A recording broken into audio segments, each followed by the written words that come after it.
ਹੈਗਾ।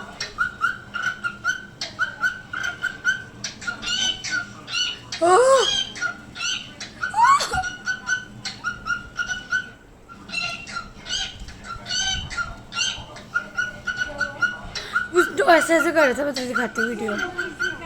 ओह